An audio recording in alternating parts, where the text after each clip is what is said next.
Bonjour, je m'appelle Jean-Baptiste et j'ai 11 ans. Bonjour, je m'appelle Jean-Edouard, j'ai 10 ans. Nous allons parler des animaux en voie de disparition, mais comme ils sont tellement nombreux, nous allons nous intéresser simplement à certains d'entre eux. Ouais, c'est pour ça qu'on est à la ferme Coco. Oui, tout à fait, mais avant d'aller plus loin, savez-vous où est née la vie? Dans les océans? Eh bien non, la vie n'est pas née dans les océans, on l'a cru pendant longtemps. La vie est née dans les lagunes ou dans les marais. Mais il y a combien de temps? Il y a environ 3 milliards 500 millions d'années. Alors depuis, certaines espèces ont disparu à la suite de cataclysmes. Nous, on a échappé à tout ça. Mais maintenant que nous dominons la nature, nous-mêmes, nous sommes capables de mettre en péril des espèces. T'as vu, Michel, il a dit que les hommes ils détruisaient la nature, mais comment ça se peut? Michel, comment ils font les hommes pour détruire toute cette nature? Oh bah écoute, ils assèchent les marais, ils mettent le feu à la savane, ils coupent la forêt, ils la rasent. Et là, moi j'ai un bel exemple, hein. À Belize, dans un tout petit pays d'Amérique centrale, en ce moment encore, on est en train de déforester. Alors c'est pas compliqué, on envoie des bulldozers énormes dans la forêt. Et puis ces bulldozers, ils poussent les arbres. Alors quand un arbre géant tombe, il entraîne tous les autres. Et quand on attaque la forêt tropicale, eh bien, il faut savoir que dès qu'il manque quelques espèces, c'est toutes les autres qui sont menacées. Toutes ces espèces sont dépendantes entre elles. Eh bien, dans les années 80, sur ce territoire, il y avait 25 jaguars qui se baladaient. Aujourd'hui, grâce à la réglementation, grâce à la surveillance, ils sont un peu plus d'une soixantaine. C'est donc la preuve que les hommes non seulement sont capables de détruire la nature, mais ils sont aussi capables de la restaurer et de la protéger.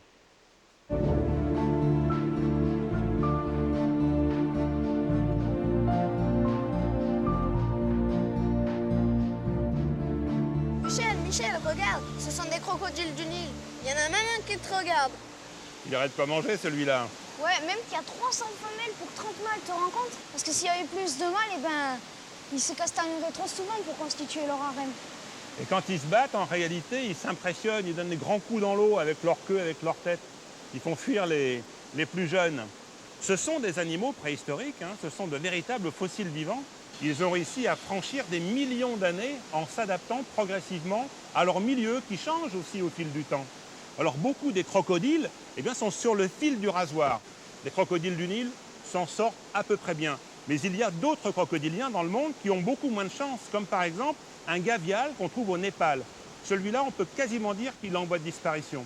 Alors, heureusement, il y a des gens qui se mobilisent, qui essaient de le défendre. Eh bien, Samuel, qui est vétérinaire ici, à la ferme aux crocodiles, est un des acteurs de cette conservation. Les causes de la disparition du gavial sont liées à l'activité humaine.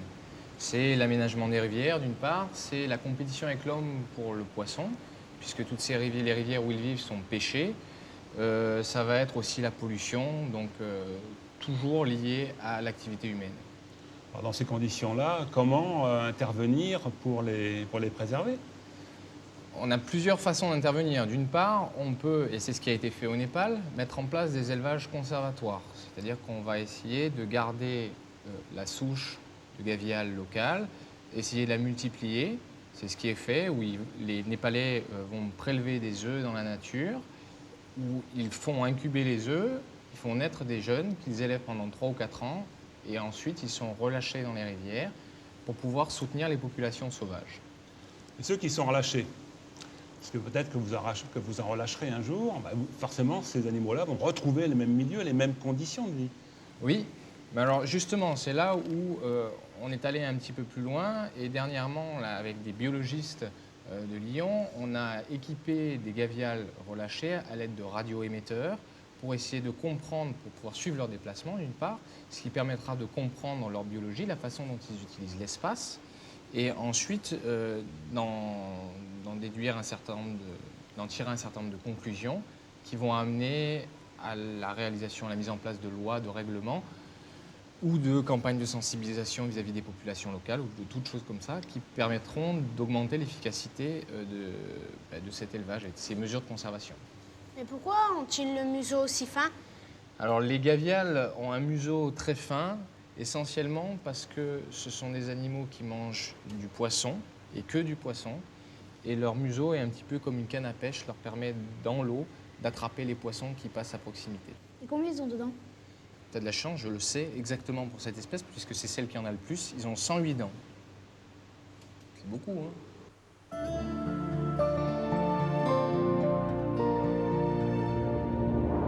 C'est quoi quoi cette plante-là? Ah bah, on en a beaucoup d'ailleurs des plantes comme ça ici. Ce sont des philodendrons. Ce sont des plantes qui vivent dans la forêt équatoriale. Quand elles sont sur le sol, elles rampent dans le bois comme ça jusque vers un tronc d'arbre, puis elles grimpent. En s'agrippant, elles vont jusque vers les hautes branches, là-bas, qui sont bien éclairées par la lumière. Elles se servent du tronc d'arbre comme d'une échelle pour aller chercher le soleil dont elles ont besoin. Mais ce qu'on voit très bien ici, ce sont de grandes feuilles percées. Bien, heureusement que ces feuilles sont percées parce que par les trous entre la lumière du jour, et ce qui permet aux plantes qui sont sous le philodendron et même aux autres feuilles du philodendron, celles qui se trouvent en bas, eh bien, de faire leur photosynthèse. On voit également de grandes racines qui vont chercher l'eau et la nourriture dans le sol. Oui, viens, on vit cette tortue-là. Ouais, d'accord. Faut que je nettoie, là, et puis elle est au milieu. Et elle mange l'herbe que j'ai ramassée. Aide-moi.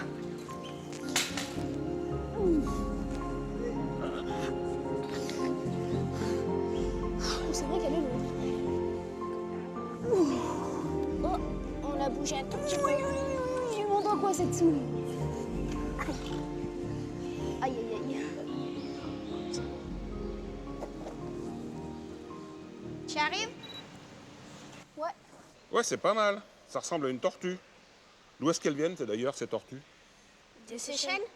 Ouais. Et c'est où les Seychelles? Dans les océans Indiens? Ouais, dans l'océan Indien, au large de l'Afrique. Elles sont là-bas depuis combien de temps? Oh, 13 000 ans. Ouais, c'est ça, 13 000 ans. Et elles sont venues comment sur cet archipel? À la nage. Ouais, elles sont venues à la nage. Aussi incroyable que ça puisse paraître, ça nage. Flotter. C'est pas un caillou, une tortue, Ça se hein? peut pas, normalement. Ça flotte, si, elles flottent très bien. Elles flottent, elles nagent. Quand elles sont prises par les courants, elles peuvent comme ça dériver en plein océan pendant plusieurs semaines, voire plusieurs mois. Savez-vous comment s'est formé l'ensemble qui constitue l'archipel des Seychelles? Non. Eh bien, ça remonte à 230 millions d'années. Ça fait longtemps. Oui, c'est pas hier. À cette époque-là, les continents se sont séparés. Et par endroits, la plaque tectonique s'est complètement fracturée. Ça fait des petits morceaux. Et bien, ces petits morceaux, on les retrouve aujourd'hui. Ce sont les îles de cet archipel. Ce sont des îles granitiques. Alors depuis, il s'est formé d'autres îles, des îles coralliennes. Mais voilà, ça remonte à cette époque-là. Alors évidemment, les tortues qui sont là, qui ont pourtant, elles aussi, 230 millions d'années, ben, n'habitaient pas l'archipel à cette époque-là. Où est-ce qu'elles habitaient, ces tortues? Leurs ancêtres? En Afrique. En Afrique. Quand elles sont arrivées sur l'archipel, il a bien fallu qu'elles mangent. Ça faisait des semaines et des semaines qu'elles étaient en mer sans manger. Alors elles ont trouvé de la végétation rase, qui quelquefois était très sèche parce qu'il ne pleut pas beaucoup sur cet archipel. Alors elles s'en sont contentées. Elles ont mangé cette végétation sèche. Donc ces tortues, aujourd'hui, elles sont toujours sur leur île, sur l'île d'Aldabra. Et là, on en a fait un conservatoire. Parce qu'il y a quand même des menaces qui planent sur elles. Il n'y a pas très longtemps encore, quand des navigateurs passaient, ils faisaient des stocks de tortues. Pourquoi? Parce que c'est de la viande vivante qui peut rester pendant des semaines sans manger, ce qui fait que dans le fond des bateaux, dans les cales, on les entassait les unes sur les autres et on n'avait pas besoin de saler la viande puisqu'elle restait vivante. Donc il y en a comme ça des milliers qui sont partis. Et puis quand les jeunes naissent, quand ils sortent du sable, ils sont évidemment aussi attaqués par des prédateurs, notamment par les crabes, les oiseaux, les rats. Donc il faut vraiment les protéger, ces tortues.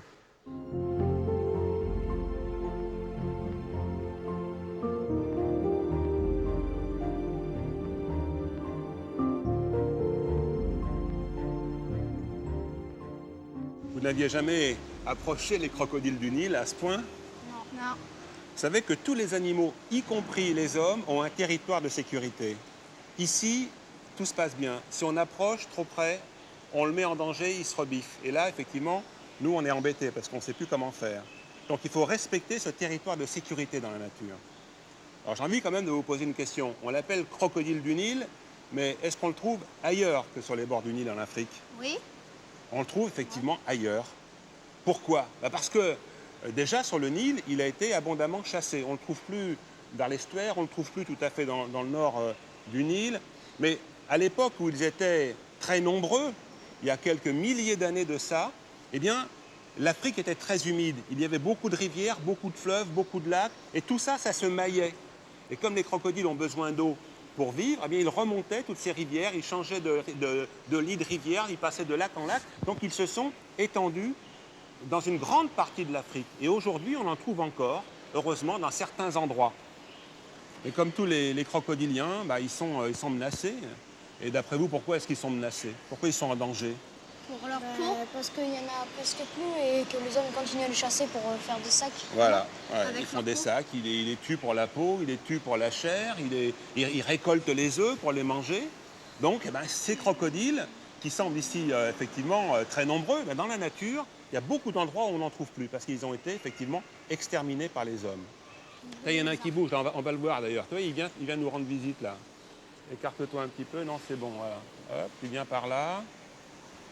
Voilà, hop. Coup de queue. Il va monter là-bas, se mettre au soleil. Allez, il nous ignore. Tu vois, quand on est un petit peu à l'extérieur du crocodile, c'est-à-dire que quand, vous voyez, on n'est pas à l'intérieur de sa queue, on ne craint pas grand-chose. Tu vois, parce que, tu vois comment se fait sa queue? Et quand il frappe, il nous fauche. Et c'est en nous fauchant qu'il nous couche, et à ce moment-là, il peut nous attraper. Donc un crocodile du Nil comme celui-là, hein, eh bien, peut envoyer un buffle dans le fond de l'eau. Hein. Et un buffle, ça pèse quand même plusieurs centaines de kilos. Hein. Et est-ce que c'est vrai que les crocodiles, il y en a qui font plus de 250 kilos? Oh, mais il y en a qui font une tonne. Il y en a qui font une tonne. Il y en a qui mesurent 5 mètres de long parmi les crocodiles du Nil. Le plus grand crocodile du monde est un crocodile marin. Il peut mesurer jusqu'à 8 mètres de long.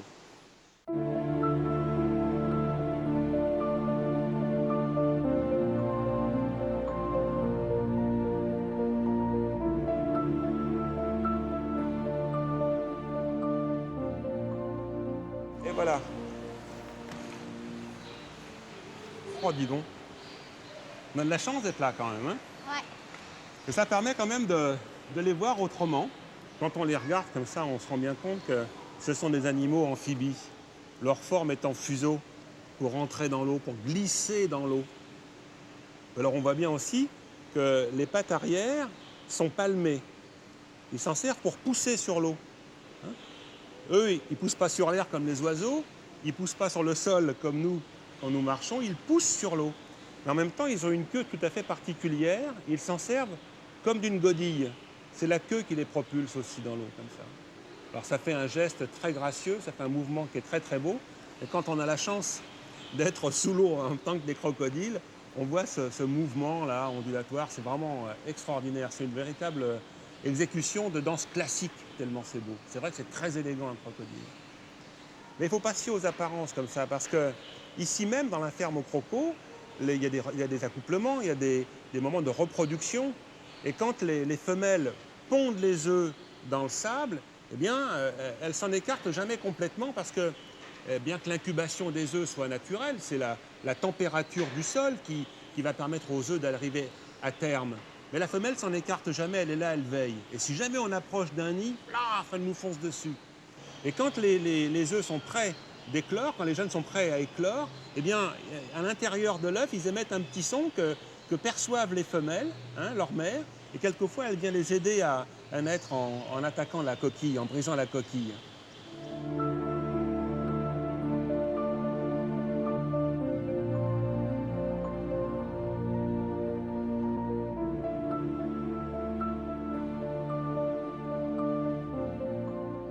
Ici, on est dans un conservatoire. Est-ce qu'il y a d'autres reptiles en danger dans la nature? Les reptiles en voie de disparition sont nombreux, mais il y en a un qui est très spectaculaire. Le plus grand lézard du monde, c'est un varan, le varan de Komodo, qu'on trouve dans un archipel, l'archipel de la Sonde, au large de l'Indonésie.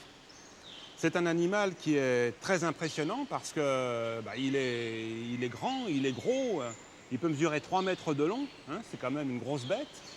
Et, il peut peser jusqu'à 150 kilos hein, pour certains mâles. C'est vraiment une très grosse bête. Il s'attaque à des gros animaux comme des buffles. Alors bien sûr, le buffle fait 500 kilos, il ne va pas l'arrêter systématiquement. Mais au moins, il le blesse. Parce que dans la bouche, il a des dents qui sont recourbées, ce sont de vrais poignards. Des dents qui ont la forme aussi d'une scie. Donc, il blesse profondément le buffle. Et dans la salive du varan, eh bien, il y a des bactéries. Peut-être 45, 46, 47 espèces différentes qui sont toutes des bactéries qui génèrent des décompositions. Donc, des gangrènes. Et quand le buffle est baissé, évidemment, il va mourir plus loin d'une infection. Et le varan, qui a blessé le buffle, eh bien, il est capable de le retrouver parce que son odorat est très sensible et il est capable de percevoir, si le vent est bon, des odeurs jusqu'à 8 km. Mais cependant, ces varans qui sont apparemment tranquilles sur l'île de Komodo et sur quelques îlots voisins, eh bien, sont quand même en voie de disparition. Alors il y a des gens qui se sont émus de ça, et notamment Colomba de Lapanouse. C'est une personne qui s'intéresse aux varans de Komodo et qui, dans le cadre du parc zoologique de Thoiry, en a un couple, un mâle et une femelle. Il y a plusieurs moyens de conserver les varans, d'abord dans la nature, mais aussi en captivité. Il y a seulement 2 îles où habitent les varans qui font partie en fait du parc national protégé. Mais les varans viennent en fait aussi de 3 autres îles, Flores, Gili Motang et Gili d'Assami, et seuls Rincha et Komodo sont protégés à l'heure actuelle. Il y a le fait que Padar, qui contenait des varans jusque dans les années 70, en a plus. Donc on va transloquer des varans probablement de l'île de Flores qui est habitée sur l'île de Padar qui n'est pas habitée. Et donc ça permettra de mieux protéger ces varans parce que les gens de l'île de Flores, il faut bien qu'ils se nourrissent, ils sont très très pauvres. Donc ils détruisent l'habitat parce qu'ils ont besoin du terrain pour l'agriculture. Donc il faut trouver une solution qui aille et aux populations locales et à la survie des varans.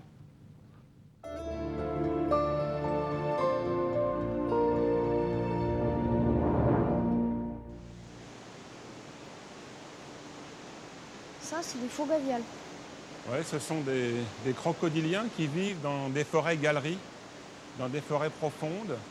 Ils habitent des rivières. Alors on dit faux gavial parce qu'ils ont un museau très long, hein, comme le gavial, mais ce sont des crocodiliens qui ressemblent au gavial, mais qui n'en sont pas. Ce sont des animaux en voie de disparition, hein. On les trouve sur l'île de Java, sur l'île de Bornéo, on les trouve à Sumatra. Et le problème, c'est qu'ils sont chassés pour leur peau. Le problème, c'est que la forêt est rasée. Donc ces animaux n'ont plus la couverture végétale dont ils ont besoin pour vivre, pour se cacher, hein, pour se protéger. Et comme ils sont abondamment braconnés, aujourd'hui ils disparaissent. C'est le seul endroit en France où on en trouve, hein. Donc ce sont des animaux exceptionnels. Dans la forêt, ils vivent à ras du sol, évidemment. Ce qu'ils ne savent pas, c'est que 30 ou 40 mètres au-dessus de leur tête, il y a ce qu'on appelle les fameux orang-outans, ces grands singes superbes qui vivent là-haut dans la canopée. Alors ils sont très discrets, on ne les voit pas. Eux aussi, les orang-outans sont victimes de la déforestation. Eux aussi sont victimes du braconnage.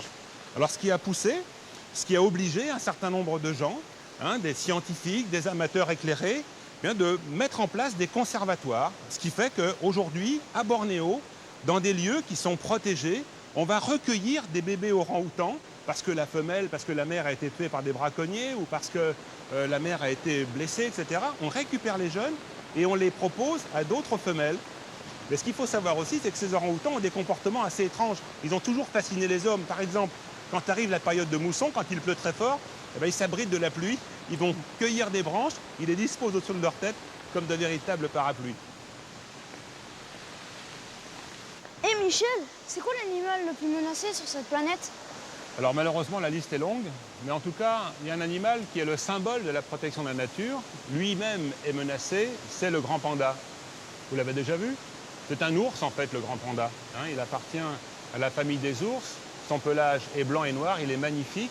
Il vit dans l'est du plateau tibétain, à 2000 mètres d'altitude, dans une énorme bambouseraie, naturelle évidemment. Alors, on peut dire en quelque sorte que cet animal porte en lui les problèmes qu'il rencontre aujourd'hui. Bon d'accord, il a été menacé pour son pelage, qui est très très beau, et depuis très longtemps, il a été braconné, encore un peu aujourd'hui d'ailleurs, malgré les protections. Mais surtout, cet animal, autrefois, était très certainement carnivore. Alors, on ne sait pas pourquoi, petit à petit, il est devenu bambouvore, c'est-à-dire qu'il mange des bambous, et pas n'importe lesquels, une espèce de bambou. Alors, ses dents se sont un petit peu modifiées, elles se sont un petit peu aplaties, mais pour arriver à se nourrir du bambou, il est obligé d'en manger pendant 12 à 14 heures durant, pour en tirer un petit peu simplement. Donc, c'est complètement hallucinant, quoi. Il n'y a pas un animal phytophage qui subit ce sort. Donc il y a quelque chose d'aberrant dans ce système. Alors ce panda, évidemment, il est protégé parce qu'il est beau, parce qu'il est rare, on peut le dire. Et puis, on se rend compte que dans ses mœurs, il y a des petites choses qui sont assez étonnantes. Le mâle est solitaire, vraiment solitaire. Dès qu'il perçoit la présence d'un groupe, il s'éloigne. Il ne supporte pas le groupe. Il rejoint la femelle simplement au moment du rut, au moment de l'accouplement. Et les femelles gardent les jeunes pendant 2 à 3 ans, ce qui est quand même assez énorme. Et ils passent l'hiver, comme les ours, dans le fond d'une tanière, sous la neige.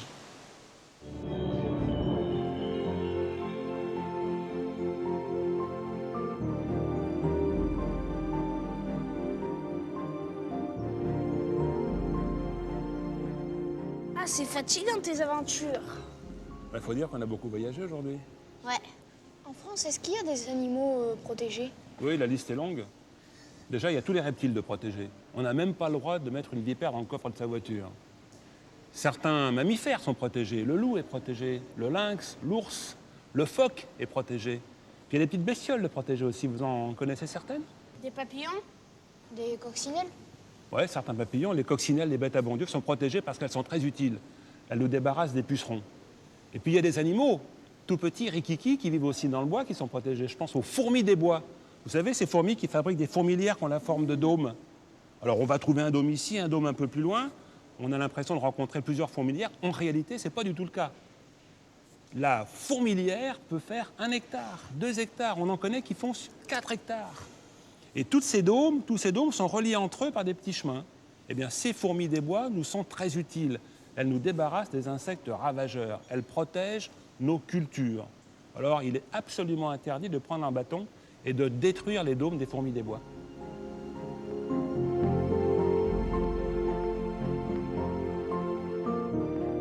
Vous savez que nous avons beaucoup de chance parce que nous sommes les premiers à visiter la ferme crocodile la nuit. Or, la nuit, tous les crocodiles du monde sortent de leur cachette. Mais pourquoi ils sortent plus la nuit que le jour? Parce que la nuit, ils sont enveloppés par l'obscurité. Ils ont l'impression d'être moins observés. Ils sont plus tranquilles. Ils savent aussi que les hommes sont rentrés chez eux. Alors c'est vrai que la nuit, les crocodiles bougent beaucoup. Certains se déplacent, ils changent de lieu. Ils cherchent une meilleure cachette pour le lendemain. Ils cherchent un lieu où ils pourront chasser dans de bonnes conditions. Et là, c'est vraiment un phénomène planétaire. La nuit, les crocodiles sont sereins. C'est précisément à ce moment qu'arrivent les braconniers. Eux aussi profitent de l'obscurité. Alors ils voyagent sur la rivière, ils sont en pirogue, ils avancent doucement, ils ne font pas de bruit. Et quand la lampe frontale accroche un regard de crocodile, vous voyez, quand on promène le faisceau comme ça, qu'est-ce qu'on voit? Des points couleur rubis, ce sont les yeux des crocodiles. Eh bien, dans la nature, il se passe exactement le même phénomène. Dès que la lampe frontale touche un œil de crocodile, un petit point rubis apparaît. À ce moment-là, les braconniers s'immobilisent, ils sortent le fusil, ils visent, paf, ils tirent dans la tête et c'est un massacre qui commence. On peut dire que la lampe frontale, bien entendu avec les armes à feu, contribue au massacre des crocodiles. Moi, je savais pas que ça se faisait comme ça, la chasse aux crocodiles. Voilà, c'est la chasse moderne des crocodiles et celle-là, elle est impitoyable et elle contribue à faire que le crocodile devient aujourd'hui un animal en voie de disparition dans beaucoup d'endroits. Depuis quelques siècles, en gros depuis l'invention des armes à feu, de nombreuses espèces chassées à outrance ont définitivement disparu. Il est temps d'arrêter le massacre. Heureusement, les enfants d'aujourd'hui, comme Jean-Édouard et Jean-Baptiste, grâce à la pédagogie menée dans des lieux comme ici, à la ferme aux crocodiles, seront demain, j'en suis certain, d'ardents protecteurs de la nature.